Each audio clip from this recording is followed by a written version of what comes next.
representantes de los institutos armados que se encuentran en este recinto de la publicidad, del auditorio José León Barberán. Tengan todos ustedes muy buenas noches. El Colegio de Abogados de Lima, continuando con su tarea de capacitación y especialización en importantes temas, presenta a ustedes, dentro del marco del diálogo por el desarrollo, el conversatorio Protesta Social, Uso de la Fuerza.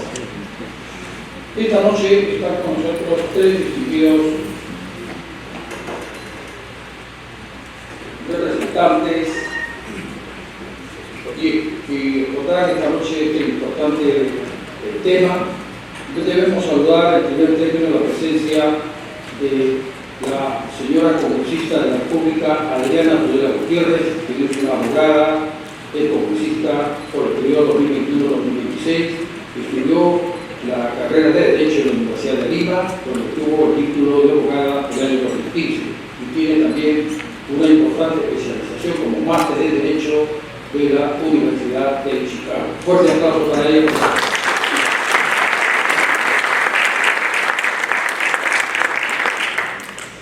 Un distinguido profesional del derecho que está con nosotros también en el estado de honor, es oficial superior de la Marina de Guerra del Perú, perteneciente al cuerpo jurídico.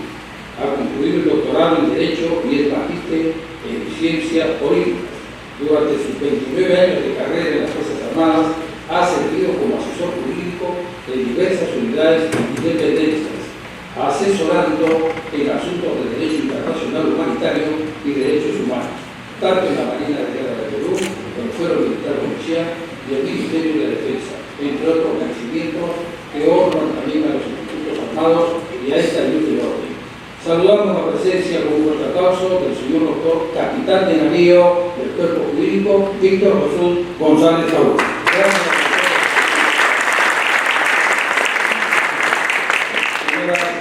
Debo destacar la presencia del magistrado doctor, un alto representante de la Escuela del Derecho Constitucional en el Perú. Es abogado, docente universitario y jurista peruano, ha sido ministro de Justicia del Perú en el periodo del 18 de marzo del 2010 al 14 de septiembre del 2010. Actualmente es socio de una importante firma de abogados peruana, Benítez Vargas Gas Abogados. El señor doctor realizó sus estudios en la Facultad de Derecho de la Universidad San Martín de Porres. Destacamos que es magíster en Derecho Constitucional por la Universidad Nacional Federico Villarreal. Es un reconocido profesional del derecho. Bien, vamos a saludar a una gran personalidad del derecho constitucional, quien ha sido magistrado del Tribunal Constitucional y ha sido también presidente de ese alto instituto en el periodo 2005 y diciembre de 2006. La presencia del maestro Víctor García Toma. Gracias a todos.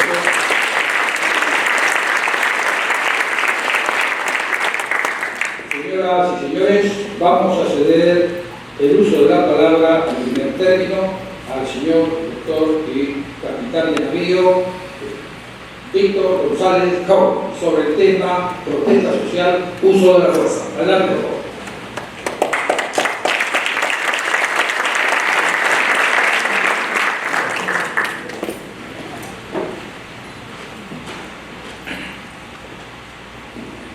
Muy buenas noches, damas y caballeros. Agradezco esta oportunidad de estar en mi casa como abogado. Mi ceremonia fue hace más de 30 años en este mismo auditorio y felicito al señor decano por el impulso de esta serie de conversaciones de diálogo por el desarrollo. Saludo también a la congresista Adriana Tudela y al señor doctor Víctor García Toma, que tengo el honor esta noche de compartir la mesa con ellos. Muy bien. Y tomando referencia, lógicamente, saludo para todos ustedes y agradecimiento por acompañarnos en esta noche. En primer lugar, fui pensando, si las conferencias son de diálogos por el desarrollo, vamos a relacionar el tema con la protesta social y uso de la fuerza. Porque los temas de protesta social y uso de la fuerza tienen que ver con unas funciones directas de las fuerzas públicas, de la fuerza pública representada en el Perú, o por las fuerzas militares o por la Policía Nacional del Perú. Y este es un espacio de diálogo de mucho valor en un país donde generalmente tenemos una sociedad tan polarizada y donde quien no está de acuerdo con nuestras ideas prácticamente es invisibilizado, ¿no? No lo hace solo fe, sino lo invisibilizamos porque no va acorde con nuestras ideas. Entonces las posibilidades de diálogo son sumamente difíciles, pero creo que esta es una excelente oportunidad para hablar de un tema muy importante en los últimos días relacionados a la protesta social y al rol de las Fuerzas Armadas dentro de estas circunstancias. En primer lugar, quiero hablar sobre la participación de las Fuerzas Armadas en estos temas de uso de la fuerza. Las Fuerzas Armadas tienen una misión constitucional claramente delimitada y la función constitucional que tiene la Fuerza Armada está relacionada directamente a situaciones de violencia. Básicamente tres situaciones de violencia, que son los conflictos armados internacionales, los conflictos armados no internacionales y las otras situaciones de violencia. Los dos primeros, el conflicto armado internacional y el no internacional, están bajo la regulación de un derecho especial, de una ley especial, que es el derecho internacional humanitario. Y las otras situaciones de violencia están reguladas por otro derecho, que es el derecho internacional de los derechos humanos. Y ambos derechos son parte de nuestra actividad, porque en nuestra actividad o hacemos empleo de la fuerza en conflictos armados o hacemos uso de la fuerza en otras situaciones de violencia dentro de lo que es la aplicación del derecho internacional de los derechos humanos. En los últimos tiempos, en los meses, sobre todo después del 7 de diciembre y en el mes de enero y hasta febrero de este año, el Perú se fue y se vio visto por una conclusión muy grande, por unas situaciones de violencia muy grandes, por muertes de nuestros compatriotas, tanto de civiles como miembros de la Policía Nacional y del Ejército del Perú. Y eso es lamentable. Pero, ¿cuál es el rol de la Fuerza Armada en estas circunstancias? ¿Tenemos alguna participación? ¿Hay alguna línea clara que nos diga a nosotros, a los miembros de las Fuerzas Armadas, cómo debemos hacer un uso de la fuerza adecuado en estos escenarios? Claro, normas tenemos, las regulaciones existen. Lo que no se ha tenido claro, al parecer, en este colapso que hemos tenido en los meses de diciembre y enero, ha sido cómo se regulan estas normas, cuál es el conducto de estas normas, quién debe hacer qué y cuándo y de qué manera. Porque el militar tiene una misión, repito, que la Constitución le da, y en los tres escenarios donde actuamos los militares, actuamos haciendo algo que no hacen el resto de ciudadanos, que es utilizar la fuerza. Y para utilizar la fuerza utilizamos armas, y esas armas muchas veces son con efectos letales. Entonces, sin democracia, sin seguridad, no hay ni vigencia de derechos humanos ni desarrollo. Palabras que dijo en alguna oportunidad Kofi Annan, secretario general de Naciones Unidas, ya fallecido hace algunos años, y palabras que repite también Antonio Guterres, el actual secretario de Naciones Unidas. Sin democracia no es posible el desarrollo ni el respeto de los derechos humanos. Entonces, ¿de qué manera relacionamos el tema del valor democracia con la actuación nuestra en el uso de la fuerza? ¿A través de qué instrumento vital y fundamental es que el militar va a saber conducirse en situaciones frente a ciudadanos violentos? Y la respuesta, damas y caballeros, está en normas que tenemos vigentes, como el Decreto Legislativo 1095, que regula cómo la Fuerza Armada debe utilizar la fuerza. Pero no solo es la lectura del 1095 en sí, sino que ese 1095 es el decreto legislativo que regula las reglas de empleo y uso de la fuerza por parte de las Fuerzas Armadas en el territorio nacional. Hay que aterrizarlo, porque el militar está acostumbrado a recibir órdenes directas para un cumplimiento efectivo de la orden, porque el militar no en el momento del enfrentamiento empieza a leer doctrina, ni decretos, ni leyes. El militar militar tiene un lenguaje diferente. Ese lenguaje, ¿cuál es? Las reglas. Las reglas que debe conocer, que debe entender, para que sean aplicadas correctamente en los distintos escenarios de reglas. Y esas reglas, que vamos a llamarlas en un término genérico como reglas de uso de la fuerza, tienen tres componentes. Tres componentes. Un componente político, un componente legal y un componente militar. Y el componente político está relacionado ¿a quién? Al político. Y el artículo 13 del Decreto Legislativo 1095 establece justamente ese componente político, como que es el Estado quien da las órdenes para que el militar sepa hacer uso de la fuerza. ¿Contra quién? ¿De qué manera? ¿Con qué intensidad? ¿Hasta dónde? ¿Con qué limitaciones? Está escrito. El componente político en quien se refleja en la máxima autoridad de la República.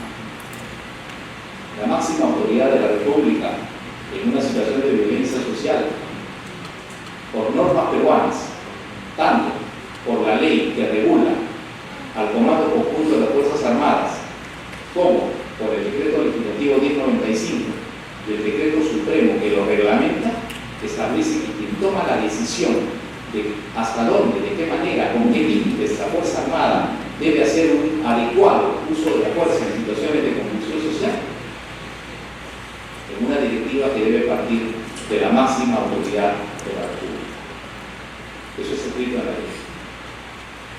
Seguro que los procesos de investigación más adelante nos van a dar una respuesta si ese procedimiento se cumplió o no se cumplió. Los militares no están para decidir directamente sobre las reglas por ese componente político. Después del componente político, de esa responsabilidad de la máxima judicatura, viene el componente legal. Y el componente legal lo tenemos porque es el Decreto Legislativo 1095 y el reglamento de la lectura.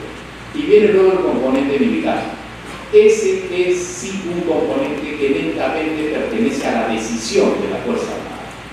Porque el oficial, el comandante, ¿no?, en ese ejercicio de su experiencia, en el manejo de la estrategia, en el manejo del tema operacional, o por último en el manejo táctico, que es el hombre que ya enfrenta la violencia directamente en las calles, ese es el componente militar. Es el único casi de los tres componentes de las reglas donde él es el directamente responsable de eso. Entonces, las reglas son lo principal, lo básico, lo fundamental que un miembro de la Fuerza Armada debe conocer. ¿Por qué? Porque hay dos peligros fundamentales.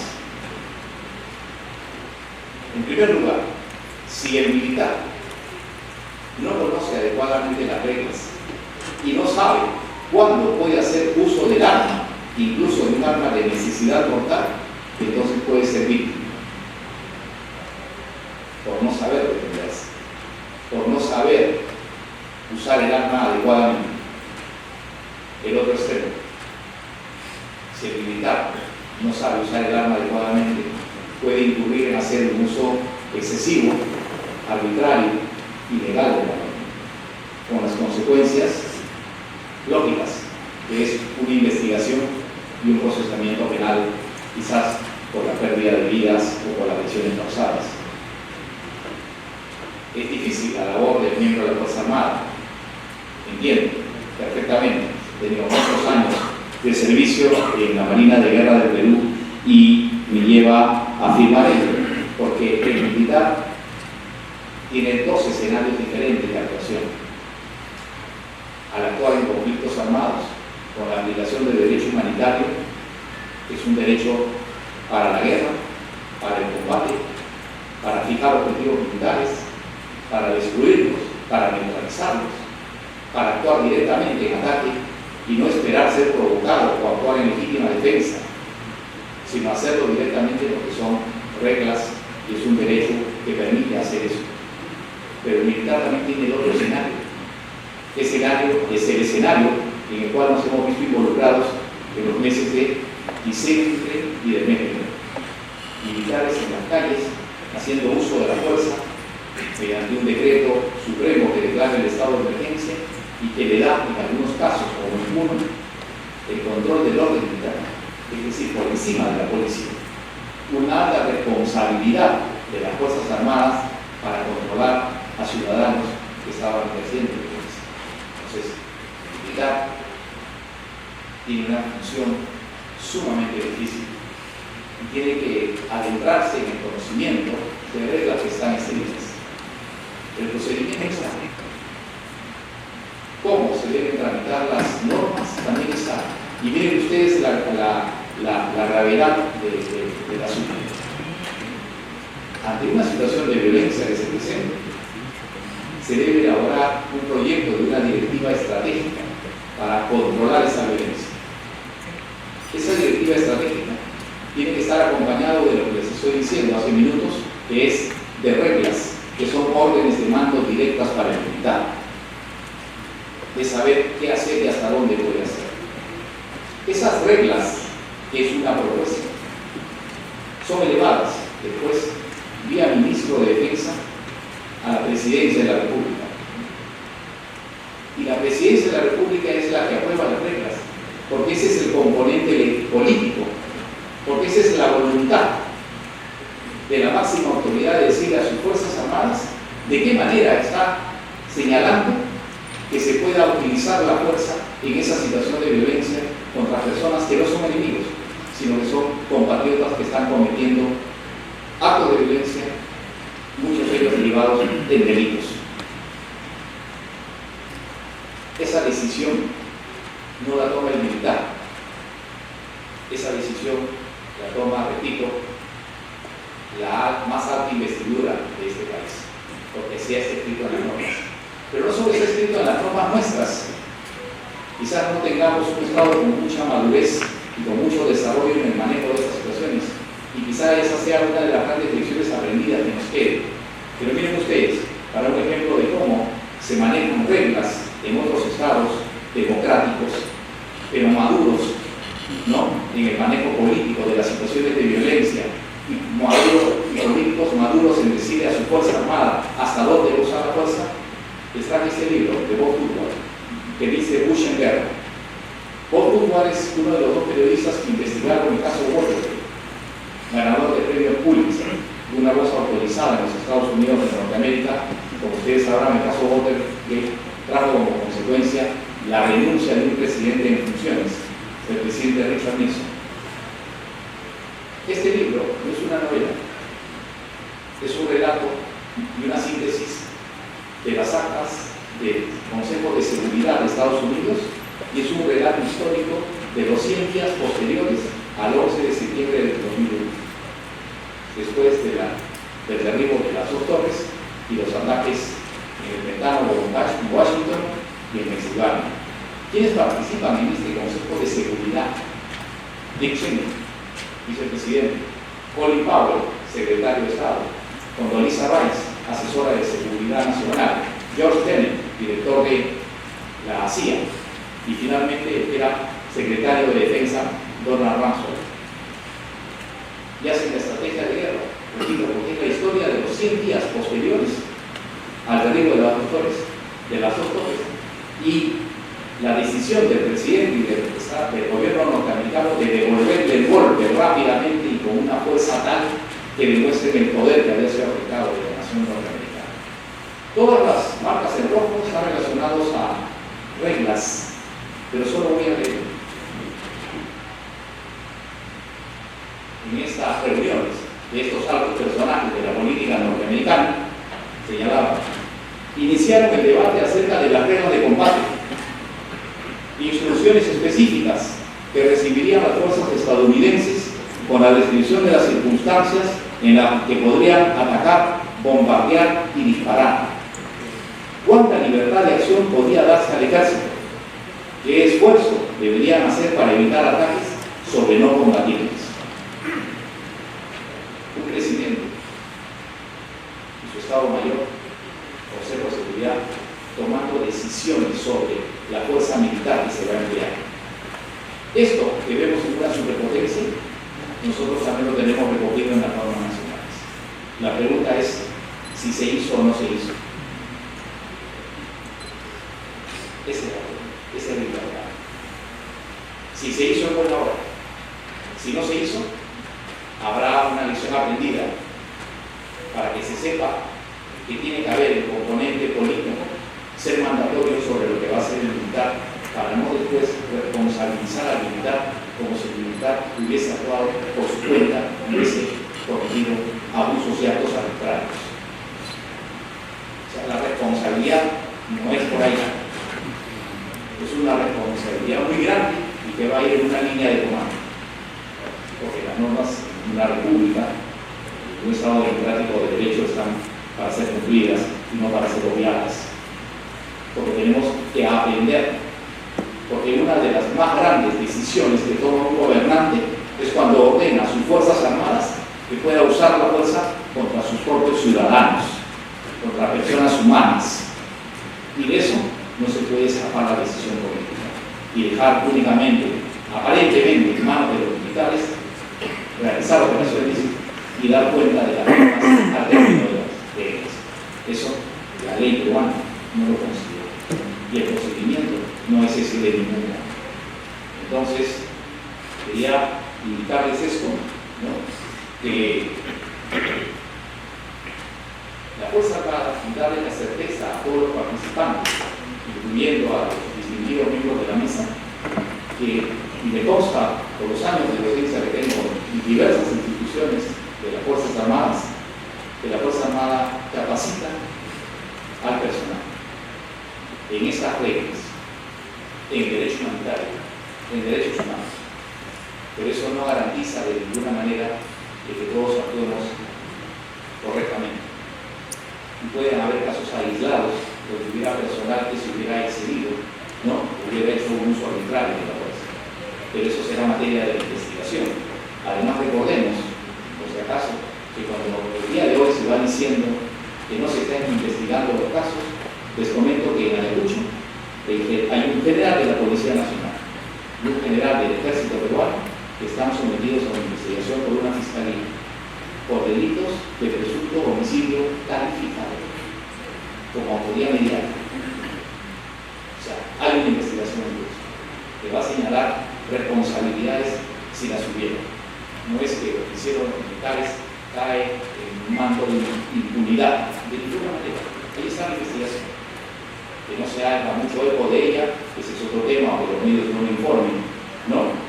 También es un tema de medios, pero no es así. Entonces, ¿por qué, caballeros, es importante, y damas?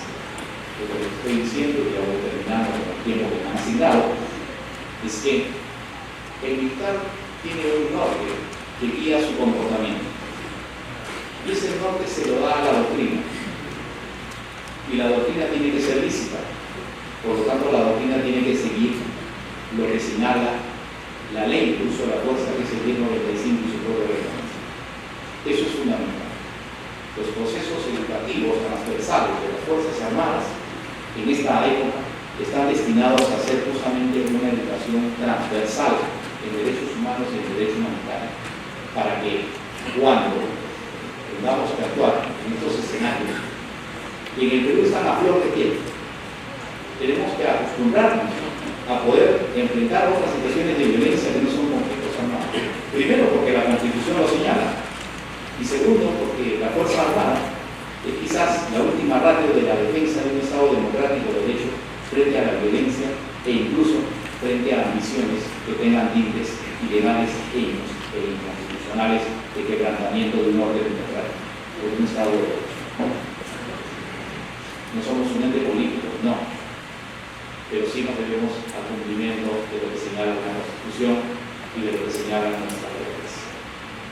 Entonces, los procesos educativos están vigentes. Habrá que incidir porque la educación va a formar la doctrina, y la doctrina, ¿para qué va a servir? Para darle respuestas adecuadas al militar cuando enfrente situaciones de violencia. Únicamente quería decirles esto en esta noche, porque nuestra actuación es sumamente importante, porque si actuamos bien, si actúan bien las Fuerzas Armadas, se van a legitimar. Si no actúan correctamente, se van a desprestigiar y van a perder el respeto de la comunidad. Y eso es algo que en un país no se puede permitir. Y además, el uso de las Fuerzas Armadas en distintas circunstancias, como se ha estado dando en los últimos tiempos, no es que sea algo positivo, no es que la Fuerza Armada sea la panacea para resolver temas de fronteras, de inmigración o desastres naturales. Sí está para colaborar en esos aspectos, pero un uso excesivo en esas materias indudablemente hace que la Fuerza Armada tenga un mayor esfuerzo. Y a veces no se tienen sobre todo los medios para poder enfrentar ese tipo de situaciones. Entonces, tengamos por seguro que las normas de qué cosa debemos hacer en situaciones de violencia están escritas. Quizás nos falte algo más y un proceso educativo más incisivo aún para que interioricemos esas reglas y sepamos de qué manera responder legalmente a la violencia. Muchas gracias.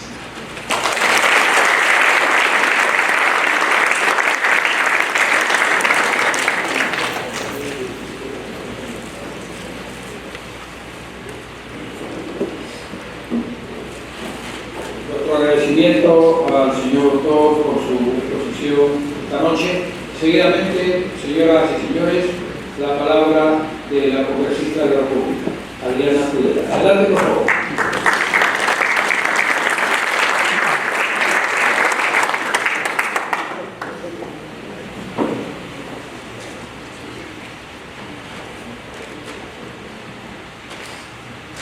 Muy buenas tardes a todos. Quisiera empezar agradeciendo al Colegio de Abogados, al señor decano, por organizar este foro que trata sobre un tema importantísimo, sobre todo en la actualidad.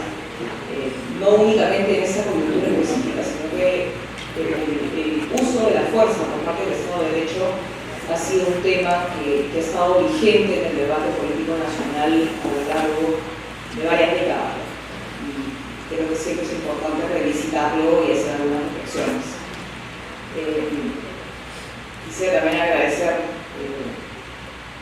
el honor que tengo de poder compartir este panel con tan distinguidos copanelistas como el capitán Miguel González y bueno, el doctor García Martito, que además fue mi primer profesor de Derecho Constitucional, así que ha sido una influencia bastante grande en mi vocación por la política y por el derecho constitucional.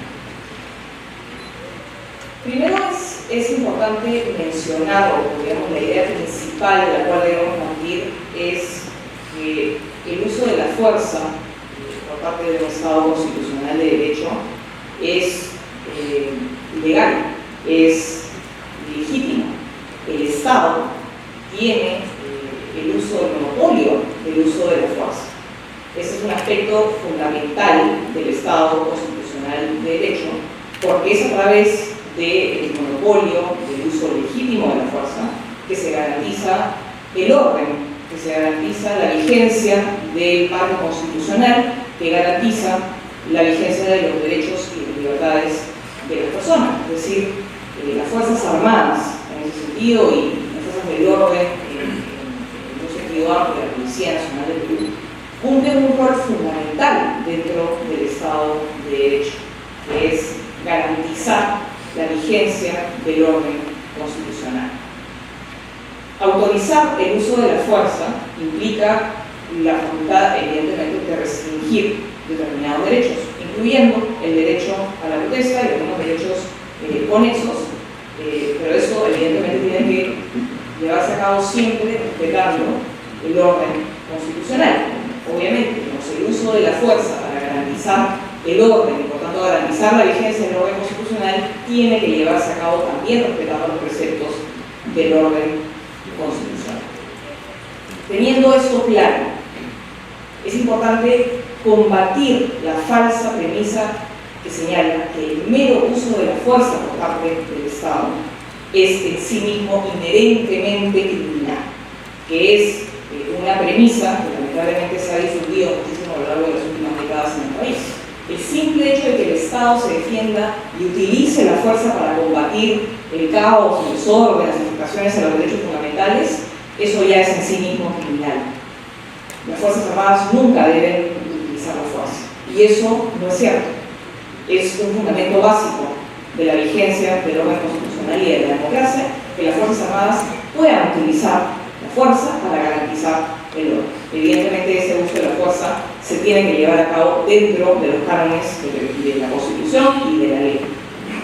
Pero sí es legítimo y sí es legal el uso de la fuerza, siempre y cuando esté restringida a la ley. El Tribunal Constitucional autoriza el uso de la fuerza para mantener la seguridad, para mantener el orden interno, pero señala que el uso de las armas, el uso de la fuerza, tiene que darse bajo los principios constitucionales de proporcionalidad, legitimidad, humanidad, y que esto se tiene que aplicar de acuerdo a lo que van los tratados internacionales sobre derechos humanos, sobre el derecho internacional humanitario, que han sido ratificados por el Perú.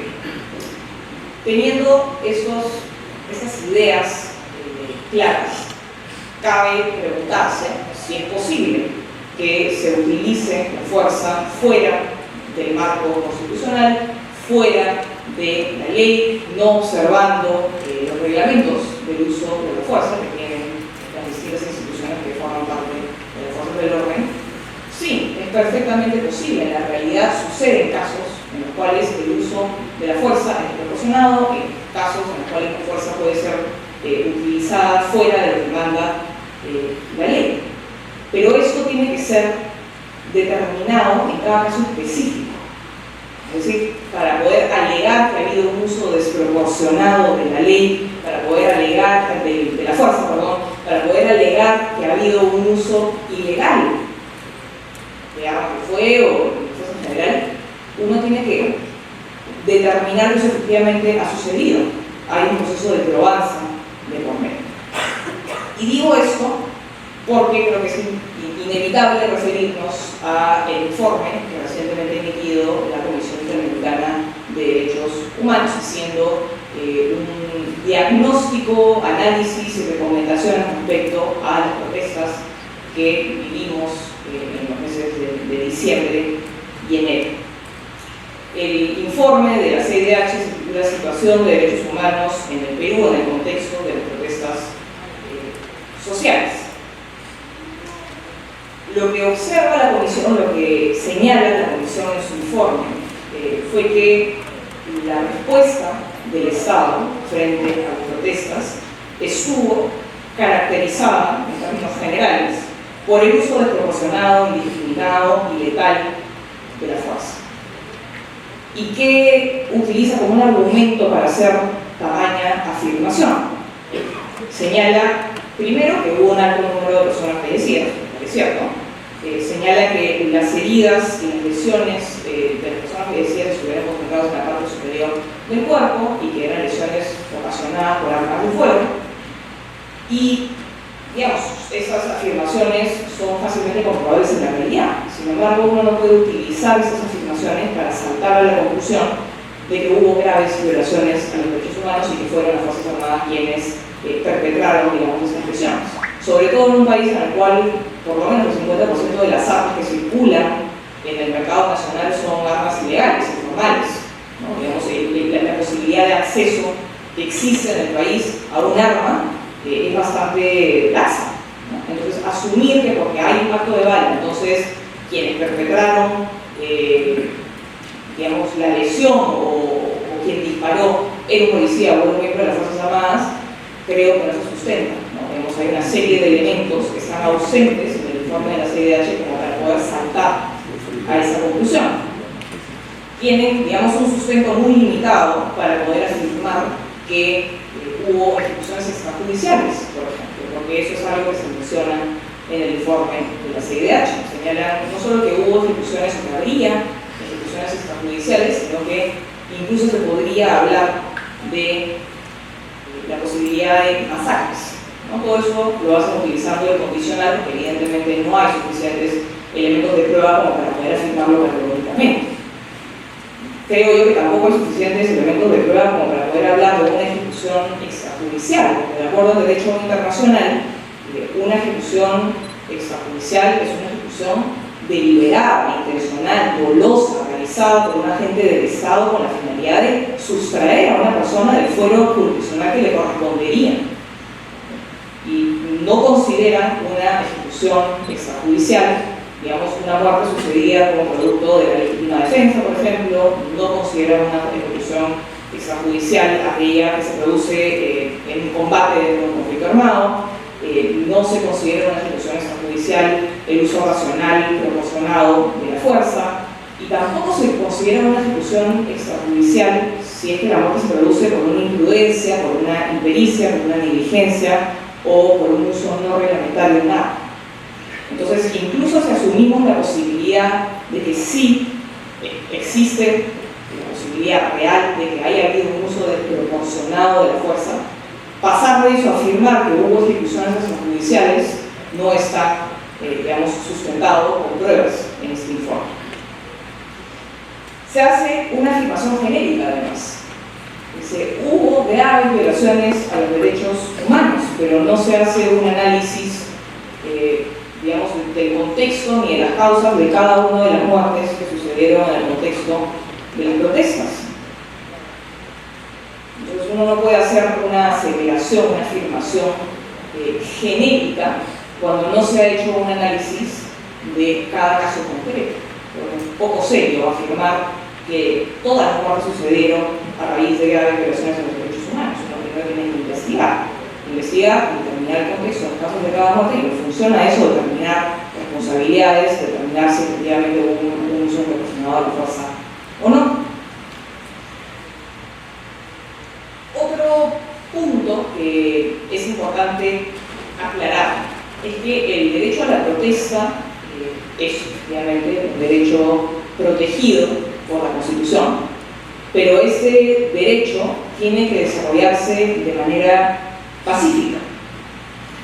Si no se desarrolla de manera pacífica, no se garantiza la vigencia del Estado de Derecho. De hecho, el propio Tribunal Constitucional ha señalado que el derecho fundamental a la protesta no ampara el uso de la violencia como un fin o como un mecanismo de la protesta.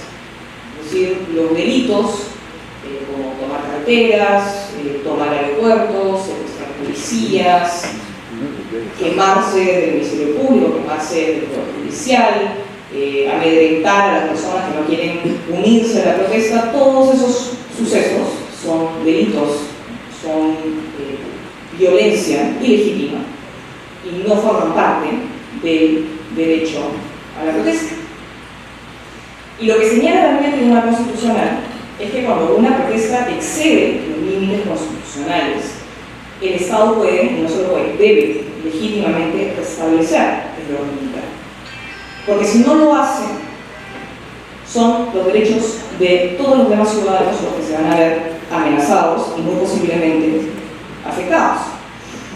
Entonces, el motivo por el cual el Estado tiene nuevamente el monopolio de la fuerza y puede ejercer legítimamente el uso de la fuerza para restaurar el orden, no es por una ocurrencia loca de quien redactó la Constitución, no es una arbitrariedad, no es algo que sacamos debajo de la manga porque se nos ocurre.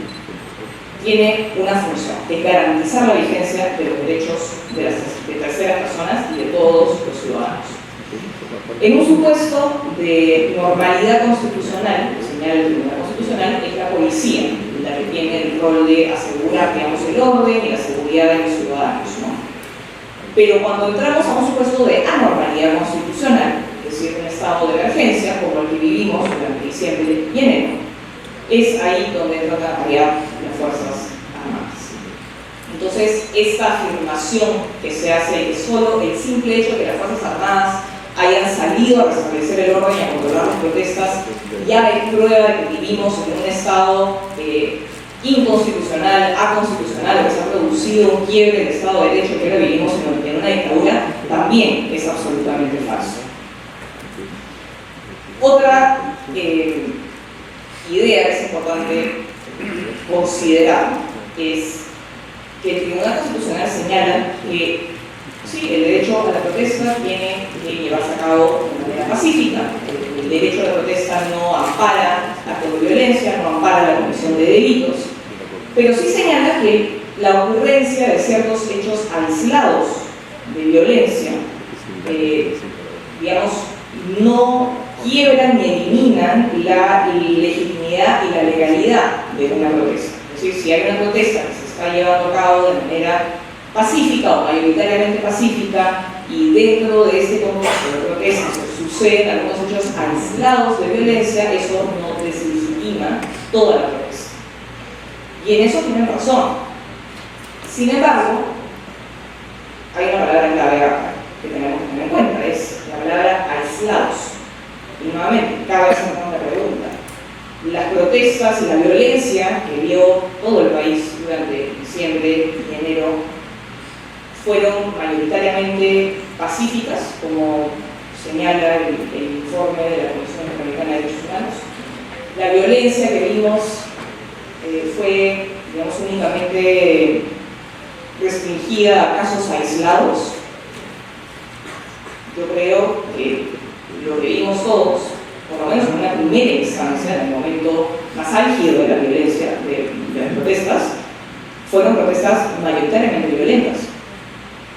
Entonces, este es otro sesgo en el cual incurre el informe de la Comisión Interamericana de Derechos Humanos. Difícilmente se podría afirmar que en el marco de las protestas únicamente hubo hechos aislados de protesta, de violencia. El informe no solamente, digamos, hace una serie de aseveraciones relacionadas específicamente al uso de la fuerza, sino que también incluye una serie de otros análisis o diagnósticos respecto a las causas de la protesta. Señala que las causas de la protesta estuvieron originadas principalmente al racismo y a la discriminación contra pueblos originarios, contra comunidades campesinas. Señalan que nuestro modelo económico no ha generado desarrollo en la región, lo cual es absolutamente falso. Nadie niega que todavía tenemos un largo camino por delante y muchísimo que mejorar, pero decir que el modelo económico, el crecimiento económico sostenido que hemos tenido durante las últimas 3 décadas no ha generado desarrollo en las regiones es absolutamente falso. El crecimiento económico sí ha generado desarrollo. Señalan también que el conflicto político estuvo principalmente generado por el Congreso, ¿no? Por las censuras, por las interpelaciones, por los intentos de vacancia. No hay ni una sola palabra en relación a las constantes instigaciones a la violencia que hacían los miembros del gobierno de Pedro Castillo, como Manuel Torres, donde eran miembros de su gabinete que se paseaban en esos consejos de ministros descentralizados por todo el territorio nacional, haciendo llamados a levantamientos, haciendo llamados a cierre del Congreso, haciendo llamados a subvertir el orden constitucional. Ni una sola palabra sobre eso en el informe de CIDH. Tampoco hay mayor desarrollo respecto a las denuncias por corrupción que había contra Pedro Castillo y contra su círculo más cercano. De hecho, lo minimizan de manera bastante explícita. Señalan, sí, efectivamente, habían algunas denuncias contra el presidente, pero en el Perú casi todas las otras autoridades tienen denuncias por corrupción, como diciendo, pero eso no importa. Entonces, creo que es importante también, a la hora de evaluar el diagnóstico que ellos hacen y respecto al uso de la fuerza, evaluar cuál es el diagnóstico que ellos están haciendo respecto a las causas de la protesta y a las causas de la crisis política que vivimos. Varias de estas evaluaciones que hacen ellos, ya de consideración puramente política, son bastante cuestionables. Pero hay algo también que no podemos dejar de mencionar, que la comisión pasa por alto un hecho fundamental, es que las protestas surgieron luego de un intento de golpe de Estado por parte de Pedro Castillo, y el objeto, por lo menos en primera instancia, durante el momento más álgido y más tenso de la violencia y de las protestas, el objetivo que buscaban quienes protestaban era que los efectos del golpe de Estado se consumaran a pesar de no haber tenido éxito Pedro Castillo. ¿Cuáles eran las demandas de la protesta? Cierre del Congreso, renuncia de Dina Boluarte, Asamblea Constituyente. Es decir, se estaba exigiendo que lo que Pedro Castillo hubiese hecho con su golpe de Estado de haber tenido éxito se materialice a pesar de no haber tenido éxito. Entonces, las demandas detrás de la protesta, en el fondo, buscaban respaldar un hecho abiertamente inconstitucional y profundamente antidemocrático. Exigir que se consumen los efectos de un golpe de Estado fallido. Entonces, algo que tampoco se menciona en este informe es que el reclamo detrás de las protestas no necesariamente era el más democrático, ni mucho menos el más legítimo. Asimismo, entre las recomendaciones que hace la Comisión Interamericana de Derechos Humanos respecto a la institucionalidad democrática, hace una serie de recomendaciones digamos, que exceden el motivo por el cual tenían que hacer el informe. Le dicen al Congreso que no apruebe determinadas reformas, que tenemos que modificar la forma en la cual funciona nuestra Constitución. No dicen, no, ustedes tienen que regular la figura de la vacancia de tal y tal manera, tienen que regular la figura de la acusación constitucional de tal y tal manera. Digamos, ¿por qué es que eso entra a la población en un informe que supuestamente únicamente iba a determinar si hubo violaciones de derechos humanos o no? La verdad es que no me queda muy claro. Entonces, lo que nos deja un poco este informe, digamos, que alega que hubo graves violaciones a los derechos humanos, que habría violaciones extrajudiciales, que incluso podríamos hablar de masacres, es un informe bastante parcializado, con conclusiones bastante parcializadas, pero aún siendo tan parcializado, habla incondicional. No afirma de manera categórica hubo una masacre, hubo una ejecución extrajudicial. Dice, habría violaciones a los derechos humanos, podría hablarse de ejecuciones extrajudiciales, podría hablarse de masacres, pero se tiene que investigar. Lo cual es obvio. Evidentemente, cada una de las muertes tiene que ser investigada, y no solamente la de los civiles, sino también la de los miembros de las fuerzas del orden que perdieron la vida en medio de esas protestas, y de las personas que no estaban participando de las protestas y también perdieron la vida. Todas esas muertes tienen que ser investigadas y las responsabilidades tienen que ser determinadas. Entonces, sí, es importante investigar. Es posible que en medio del manejo de protestas se puedan cometer excesos, que se pueda utilizar la fuerza fuera de lo que manda la Constitución y lo que manda la ley. Pero no podemos permitir que se manipulen los hechos para encajar dentro de una agenda ideológica que amenaza la vigencia de nuestro Estado de Derecho y de nuestra democracia, no solo la nuestra, sino la de los demás países de la región. Y además, es una agenda que sabe perfectamente que debilitando a las Fuerzas Armadas, cada vez encontrarán menos resistencia para poder imponer sus agendas populistas y totalitarias en los países de la región.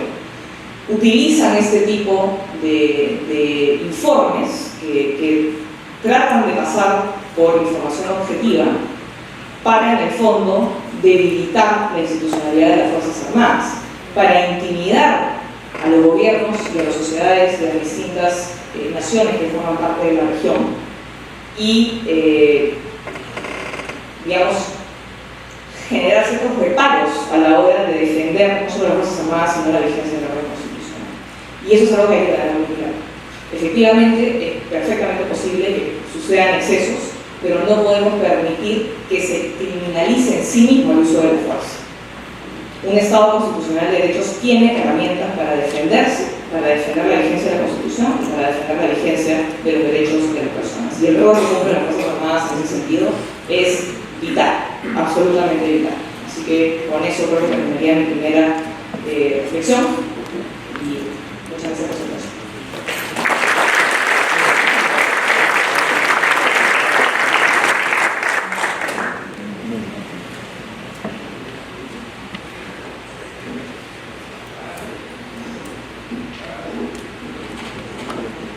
Muchas gracias a la congresista de la República, Adriana Señoras y señores, protesta social y uso de la fuerza. La palabra del señor doctor Víctor García Toro. Adelante, maestro.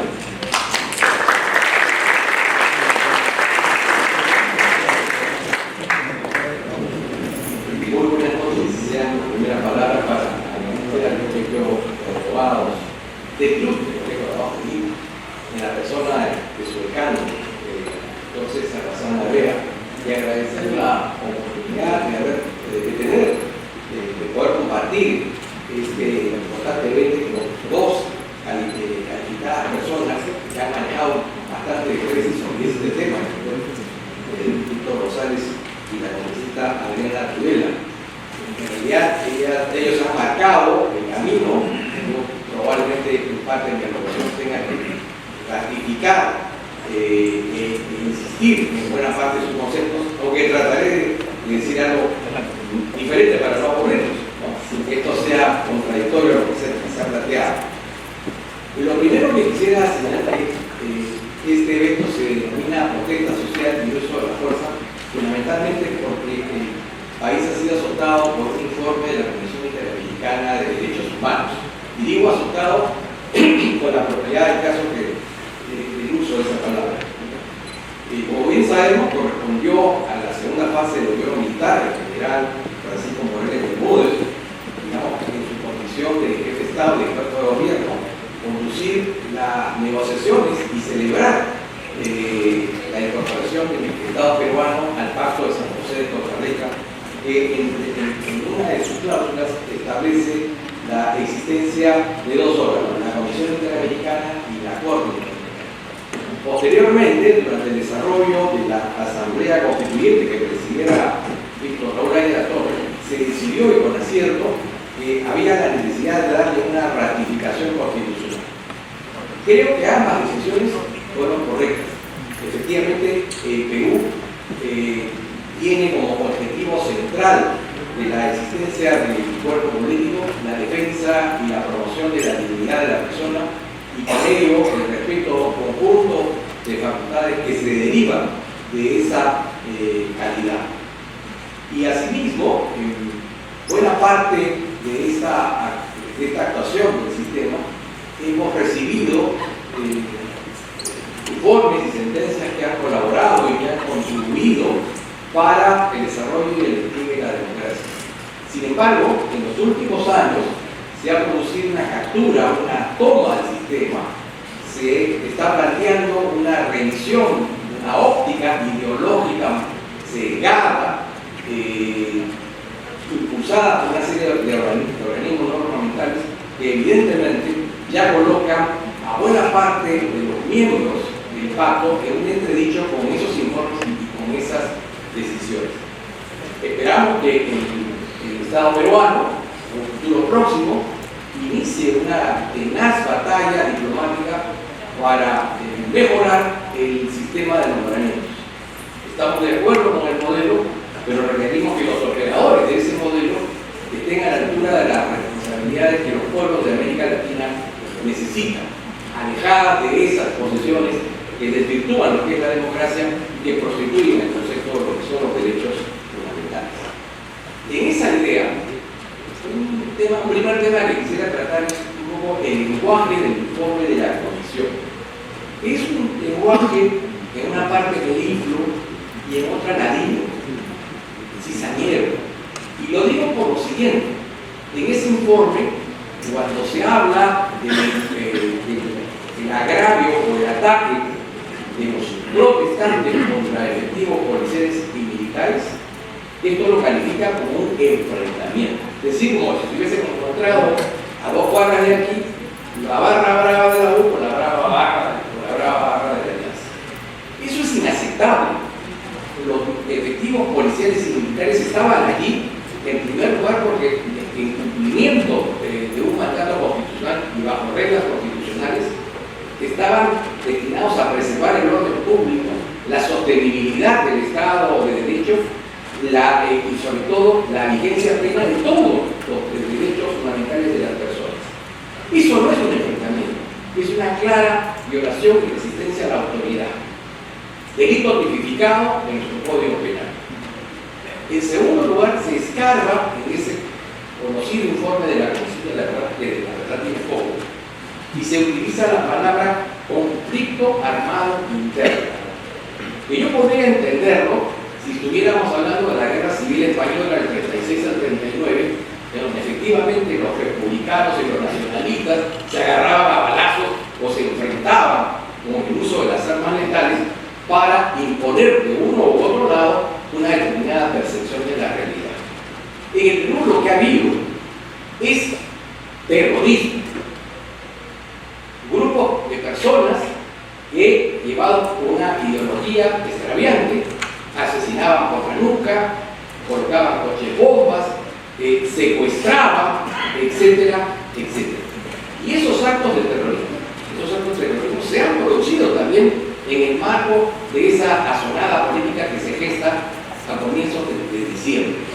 No puedo decir que todos esos actos fueran terroristas, pero algunos de ellos claramente lo son. Si no, vamos a explicar la toma concurrente o el intento de toma de 4 aeropuertos, situación que la legislación internacional califica como acto de terrorismo.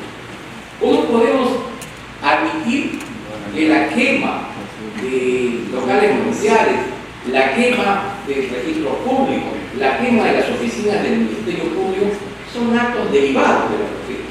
No, señor, son claros actos de terrorismo y que afectan directa o indirectamente la vida de cada uno de nosotros. Miles de expedientes de alimentos, personas que buscaban justicia, hoy carecen de un expediente porque conjuntamente con la destrucción del local se perdieron esos expedientes.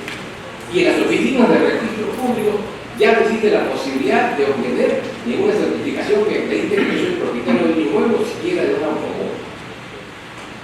Terrorismo, no conflicto armado interno. Y muy bien ha hecho la doctora Tudela en explicar lo que es una ejecución extrajudicial. No es concebible ni siquiera pensar de que nuestros policías y nuestros soldados han salido a las calles cumpliendo una directiva política que se marca dentro de la Constitución para cometer deliberada y conscientemente un acto de homicidio. Eso no es admisible. Máxime cuando en esas azonadas los que estaban destruyendo el orden público hacían el uso de armas hechizas. Definitivamente puedo entender, puedo aceptar que en esa situación pueda producirse un acto de imprudencia, de impericia, de negligencia. Puedo admitir incluso que algún operador castrense haya salido del reglamento. Puede suceder, y eso seguramente será determinado por la autoridad fiscal y luego la autoridad judicial. Pero de ninguna manera podemos aceptar que sea una política del Estado los actos de ejecución extrajudicial. Eso es inaceptable. Máxime cuando en el informe inicial de la comisión no se hablaba en condicional, se hablaba en tono afirmativo. El tono condicional va a variar cuando se produce una queja, un reclamo del gobierno, algo que tenía que decir. Pero además porque se dan cuenta de algo que es muy importante. Si colocaban de manera afirmativa que en el Perú se habían cometido actos de ejecución extrajudicial, eso implicaría que no podrían participar posteriormente el conocimiento de las denuncias que las víctimas o supuestas víctimas pudieran llevar a cabo. Por una razón muy sencilla, porque ya no existiría el principio de apariencia de imparcialidad. Ellos ya conocían el caso y ya habrían dado una consideración exacta, precisa y cabal sobre el tema y en consecuencia deberían quedar excluidos. Eso es una regla básica del derecho. En tercer lugar, se habla de masacre. La palabra masacre no existe en la terminología jurídica, pero todos sabemos que la palabra masacre significa, ¿no es cierto?, un homicidio a mansalva. ¿Y por qué se utiliza esta expresión meliflua de masacre? Por una razón básica, porque en el informe también se habla, recordando a las víctimas que se gestaron en el periodo,